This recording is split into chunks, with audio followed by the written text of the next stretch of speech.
Dragons, Heather here, and welcome to my never-ending TBR.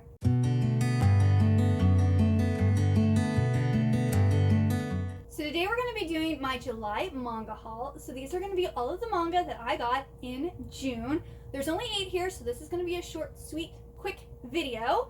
But let's start it off with Vampire Dormitory Volume 13. This is the gender swap saga, but I believe this girl is living on the streets and she has herself looking like a guy, you know, to keep herself safe. And this vampire ends up running into her, and he's into boys. So he thinks that she's a boy and invites her to come and live in his dorm room if he can, like, suck her blood. I think they end up falling in love. This looks really, really cute. Then I got volume 34 of Komi Can't Communicate by Tomohito Oda. This series just keeps going.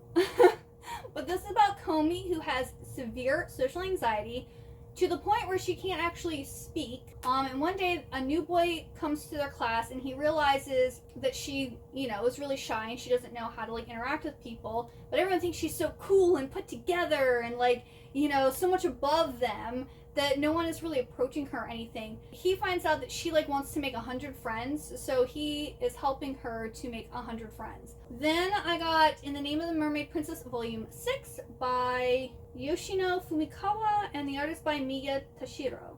I believe this has to do with maybe, like, racism. It says, in a society hostile to diversity, can Princess Mio be true to herself? And I believe Princess Mio is a mermaid. And that's all I know. Artwork for this is just so cute. Like, I honestly just picked it up because it's Shojo Beat, but, like, flipping through it, it actually looks really, really cute. But I don't want to show you because this is the 6th volume, so it might be spoilers. But yeah, I'm excited to read this one now, especially it looks like there's a whole bunch of, like, fairy creatures and stuff in here. Then another series that just keeps on going. Yona the Dawn, Volume 44 by Mitsuho Kusanagi. This also has an anime, but it's only 1 season, and I don't believe they're making any more, which a lot of people are very upset about. But this is about Yona, who, pretty sure it's her cousin, ends up doing this coup and, like, killing her dad and, like, basically taking over the country, and she flees with her bodyguard and then ends up, like, kind of collecting, like, this group of people to try to help her take back her kingdom. And this is a very beloved series. I've only watched a little bit of the anime and I haven't read the manga yet. But of course the manga isn't ending either. Then I got volume 2 of Firefly Wedding by Oreka Tachibana. This is about this lady who has a heart condition, and she wants to secure a good marriage before she dies to, I guess, help her family. And this assassin, like, ends up going after her, and so she, like, proposes to him on, like, kind of like a lark. But he takes it very seriously, and he loves as hard as he, like, kills people. So it's like a dark romance between our ill lady and our assassin. And this is a newer Shojo Beat series. I believe Volume 3 is coming out in July.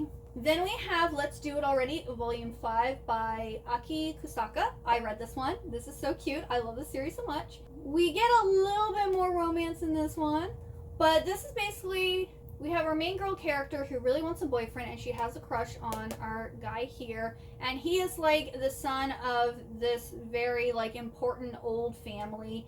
And there's a rule where they can't, like, really be in a relationship or be physical with someone of the opposite sex until they are 18 years old. But they are dating. And he's always super busy and doesn't really have time for her. And she just wants to have, like, her normal high school romance life.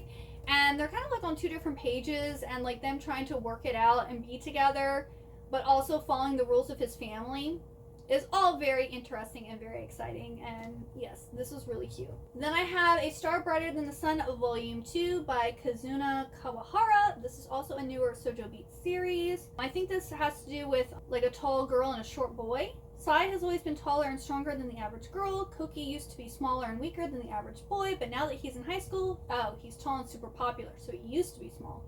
Will their childhood friendship rekindle and maybe develop into something more? So this could be, like, childhood lovers, I guess? And this is by the creator of My Love Story and High School Debut. I think I have the very last volume of High School Debut to read.